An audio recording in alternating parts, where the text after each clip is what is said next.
Bienvenue dans le vestiaire avec Nicolas Saint-Pierre. Mesdames, messieurs, c'est un match capital pour les sénateurs qui sont à New York, pour affronter les Rangers.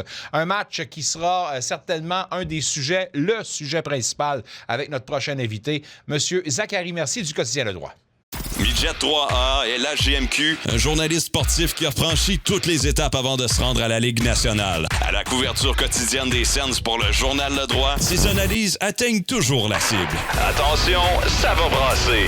Avec Zachary Mercier. Salutations à Steve Oakes qui nous dit que ça va être difficile, un 2-2 et en plus Détroit qui attend bien mollo l'arrivée des sénateurs. Malheureusement, les sénateurs n'ont pas le contrôle là-dessus. Où ils ont contrôle, c'est d'offrir la performance soir après soir. C'est ce qu'ils nous donnent en ce moment et c'est là-dessus qu'on doit s'accrocher. Mesdames, messieurs, avec Zachary Mercier qui va certainement nous dire, en présentant le commanditaire Desjardins, mesdames, messieurs, Zachary Mercier qui va nous dire que certainement qu'il va regarder le match intéressant et voir comment les sénateurs sont capables de se débrouiller. Seront-ils capables de copier-coller l'effort qu'ils ont donné contre les Maple Leafs ce samedi? Ben écoute, je pense que je m'attends à mieux encore du côté des sénateurs. Je pense que la première période a été peut-être un peu en dents de scie du côté des sénateurs, mais par la suite, on n'a tellement rien donné. Écoute, 14 tirs à une équipe de la Ligue nationale de hockey, là, c'est très peu. Là. On n'a pratiquement rien donné. Puis j'ai même eu la chance de parler avec mon bon ami Benoît-Olivier Groux, là, justement, là, après cette rencontre-là, le Gatinois, qui justement, il me l'a dit, il dit c'est difficile de créer quelque chose. Écoute, ils nous ont assez menottés là, quand même. Là. Ça a été une bonne formation qui a joué un excellent match. Puis les sénateurs, on sent que c'est une équipe en pleine confiance. Ils respectent la confiance présentement. Puis face à une équipe comme les Rangers, ça peut tomber un peu un match piège, un peu comme ça l'était face aux Maple Leafs. Deux équipes qui sont éliminées des courses aux séries, mais qui tentent un peu de jouer les troubles fêtes. Il y a des joueurs qui tentent de jouer pour des nouveaux contrats. On se trouve toutes des petites raisons personnelles de continuer à jouer, de continuer à produire. Donc, c'est ce genre de match-là qu'on ne peut pas se permettre d'échapper. Surtout à la veille le match le plus important de la saison, demain face aux Red Wings. On se doit d'aller chercher ces 2 points-là parce que si on échappe celui-ci, même si on bat les Red Wings, après ça, on se complique quand même la tâche. Donc, on se doit d'aller remporter tous les matchs qu'on peut, tous les points au classement qu'on est capable. Présentement, la course aux séries est effrénée. Ça n'a pas de bon sens, Nick, à quel point ce classement-là est serré. Toutes les équipes sont dans la course, on dirait. Il n'y a pratiquement pas personne qui est assuré. Puis, il y a peut-être 5, 6, 7 équipes. Quand on regarde, là, les Flyers ne sont pas éliminés. Les Capitals ne sont pas techniquement encore complètement éliminés non plus. Écoute, on a les Red Wings, on a les Islanders, on a les Blue Jackets, on a les Bruins, on a le Canadien de Montréal. Bref, on a tellement de formations qui peuvent monter et descendre. Là, c'est assez incroyable. Oui, assez incroyable. C'est du rarement vu en ce qui concerne la fin de saison de voir la course impliquant bon nombre d'équipes. Alors, c'est le fun pour le spectacle, évidemment. Mais au moment où on se parle, je comprends que les sénateurs se sont donné la meilleure des options en l'emportant samedi. Puis, ils font ce qu'ils font. C'est ça le point dont je veux parler parce que même s'il y a des choses où les sénateurs n'ont pas contrôle, où ils ont contrôle, ils font ce qu'ils ont à faire. Les 4 victoires à leurs 5 derniers, 54,6 de chances de participer aux séries selon le moneypuck.com. Bref, tout ça pour dire qu'à défaut d'avoir le contrôle sur tout ce qui englobe leur destinée, au moins, ce qu'ils ont à faire, ils le font, les sénateurs, en ce moment.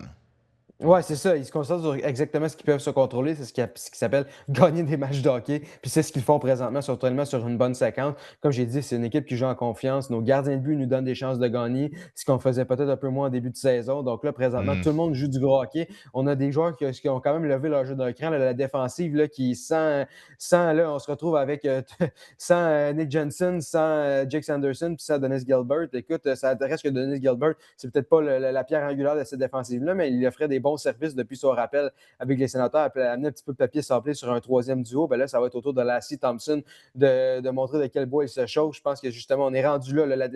La profondeur est testée. On se doit de continuer de gagner. L'offensive, les 4 trios produisent. C'est tellement la clé. Écoute, autant en saison régulière qu'en série, mais plus particulièrement lorsqu'on arrive un peu à ce stade-ci de la saison, les trios de profondeur sont capables de produire. C'est eux qui font la différence. Puis chez les sénateurs, les 4 trios font la différence présentement. Je vais t'avouer que je n'étais pas d'accord avec la décision d'envoyer Reimer ce soir, mais it is what it is. Es-tu d'accord avec Reimer ce soir? Écoute, c'est difficile parce qu'on sait que le match le plus important, il est demain. Puis on veut fort probablement reposer Linus Ullmark pour le match de demain. On veut que tout le monde soit en marche demain. On doit quand même donner le filet aussi à James Runner de temps à autre. Puis c'est surtout le point là-dedans, c'est de reposer puis de s'assurer que Linus Ullmark est dans la meilleure forme possible pour les plus gros matchs. Tous les matchs sont plus gros, mais évidemment qu'on regarde déjà un petit peu à demain, même si ça doit commencer par ce soir. Je pense que James Harmer, quand même, peut inspirer confiance. Et inspire confiance depuis qu'il est là. N'a pas connu trop de mauvaises prestations puis de contre-performances. Il donne une chance à son équipe de l'emporter. C'est exactement ce qu'on peut faire. Puis il apporte une certaine expérience. C'est un gars qui semble apprécier dans le vestiaire. C'est un gars très souriant qui, à chaque fois qu'on lui parle, écoute, il est simplement content d'être là. C'est un gars qui est content d'être là puis qui fait son boulot. Puis je pense que oui, il y a certains partisans qui auraient aimé voir Linus Ullmark jouer peut-être 2 matchs de suite, mais je pense qu'on a tenté d'y aller avec cette stratégie-là. Voyons voir si ça va payer, mais je pense que les Sénateurs ont quand même des bonnes chances de l'emporter avec James Reimer devant le filet. Oui, je suis d'accord. Mais des deux, qui est ton gardien numéro 1? Puis le moment le plus important, c'est aujourd'hui. Juste ça de même, j'en veux pas à Reimer. Là. Comme tu le dis, là, j'apprécie beaucoup le monsieur Pierre Waidon. Là. Mais là, time is of the essence, puis il faut que tu gagnes. Non, écoute, je suis complètement d'accord. Oui, exactement. Écoute, il y a des décisions difficiles à faire. Je suis sûr que ça n'a pas été une décision facile à prendre pour l'organisation, le groupe d'entraîneurs. Écoute, on a décidé d'y aller avec peut-être notre feeling. Il faut peut-être faire confiance à leur feeling. Puis écoute, on pourra, présentement, on va laisser aller. Si jamais il l'emporte, ben écoute, il va passer pour un génie. Puis si jamais il laisse par l'échapper parce que James Harden connaît une mauvaise performance, ben écoute, il va passer de héros à zéro. Là. C'est correct. Amadio Giroux, Greg Fogle ont marqué lors du dernier match. Pourquoi je m'arrête sur eux? Parce qu'avant cette rencontre-là, en fait, la semaine dernière, je me disais, s'il y a un point qu'il faut surveiller, c'est l'apport offensif de la part des joueurs de soutien. Puis Julian McKenzie ne semblait pas en faire un gros cas pour l'instant, mais on s'entend qu'on ne peut pas s'en tenir seulement aux joueurs de pointe. Ça prend de la part de partir de la troisième puis de la quatrième trio, de voir ces joueurs-là en ce moment produire satisfaisant, puis est-ce qu'on peut comprendre que ces joueurs-là pointent dans la bonne direction? Ouais, puis écoute, Michael Amadio, il joue du gros hockey là, quand même. C'est un des meilleurs joueurs défensifs. Un peu ses takeaways. Il crée tellement de revirements. Il touche à des rondelles, il coupe des passes, son bâton. Il a probablement, puis les joueurs dans le vestiaire le disent, c'est un des joueurs peut-être les plus sous-estimés dans la Ligue nationale, mais ils disent que c'est assurément l'un des meilleurs bâtons. Un des joueurs qui est capable tellement de couper des jeux, de découper sa glace avec son bâton, qui est tellement efficace. Puis on le voit, là. Écoute, crée des opportunités offensives. A peut-être pas eu la chance de son côté. Écoute, des occasions, des poteaux, des rondelles qui veulent tout simplement pas rentrer.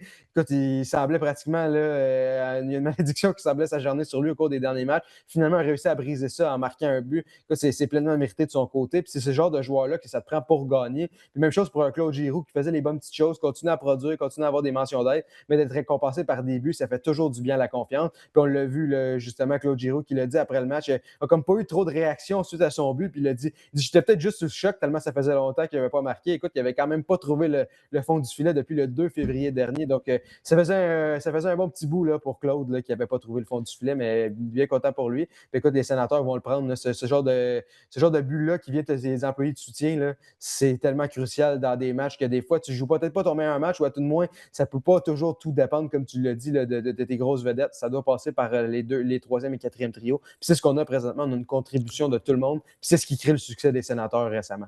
Je me posais la question à savoir comment il appréciait, je parlais au coach, comment il appréciait la progression de Tyler Kleven qui profitait justement du temps accru. Encore une fois, le match de samedi nous confirme qu'il fait des pas de géant. La paire qu'il fait avec Spence a produit 4 points, rien de moins, 2 passes chacun dans cette rencontre-là. Est-ce que tu as apprécié de cette paire-là qui vient donner de fiers services à la formation? Là? J'aime le duo, j'aime un peu les identités. On dit, tu sais, je vais pas comparer, je vais faire une comparaison là, vraiment extravagante, là, mais tu sais, Mark Method et Rick Carlson, où est-ce qu'on a un grand gros défenseur, évidemment, là, qu'on n'est pas dans la même stratosphère de talent et de niveau, mais on s'entend que c'est un peu les styles où est-ce qu'on a le petit défenseur offensif qui est capable de bien bouger la rondelle, sortir, monter, puis on a un grand gros défenseur qui est capable de, lui aussi, il a un excellent coup de patin, c'est quand même un défenseur très mobile, capable d'apporter ce côté papier sablé-là, ce jeu de robustesse. Je trouve qu'ils se complètent très bien. Puis je pense qu'on a des beaux compléments à la défense des Sénateurs présentement. Puis je pense que c'est un nouveau duo qu'on aurait possiblement pas nécessairement connu sans les blessures, mais des fois, ça te permet un peu ça. Il faut faire ce qu'on peut avec ce qu'on a. Puis des fois, on crée des belles chimies ou des choses comme ça. Puis ça permet des fois, dans certaines situations, que là, on le sait que ces deux-là peuvent bien se marier ensemble, peuvent être utilisés ensemble dans certaines occasions. Donc, autant pour plus tard cette saison qu'en séries éliminatoires que dans les prochaines années, c'est demain 2 jeunes défenseurs aussi. Donc, j'aime bien ce que je vois un peu ce duo-là. Je trouve que leur qualité se complète très bien. Puis, ils sont capables un peu, comme on l'a vu dans les dernières semaines, là, de créer de l'offensive. Avant de te laisser, Lassie Thompson vient remplacer Dennis Gilbert. C'est depuis la saison 2022-2023 qu'on ne l'a pas vu. On s'entend que plus souvent qu'à son tour, on l'a amené pas dans une situation gagnante. Son exil en Suède a peut-être fait penser les choses pour la nouvelle direction qui l'ont rapatrié. Maintenant, ce que j'ai vu aujourd'hui dans son point de presse, pas dans son point de presse, mais dans son scrum d'avant-match, c'est un gars reposé, un gars changé, puis un gars qui semble en pleine confiance. Hâte de voir ce qu'il va pouvoir créer avec Martin Palot, là. Oui, exactement. Puis on l'amène, on va lui donner ses chances. On va en avoir besoin. Je pense pas que présentement, on tente peut-être qu'il y a certains joueurs qui sont surutilisés, là, mais on parle à un Thomas Chabot qui a joué pas mal de grosses minutes au cours des dernières semaines.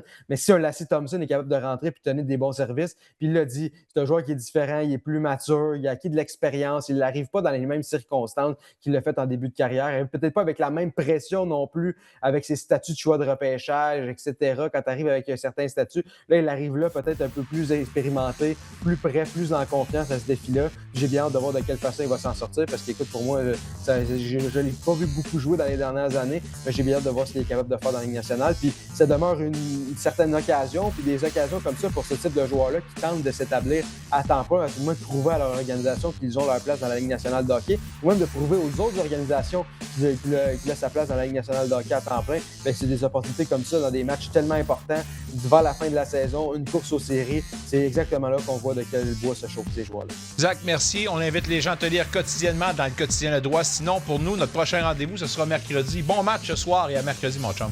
Un retour sportif 100% local dans le vestiaire avec Nicolas Saint-Pierre.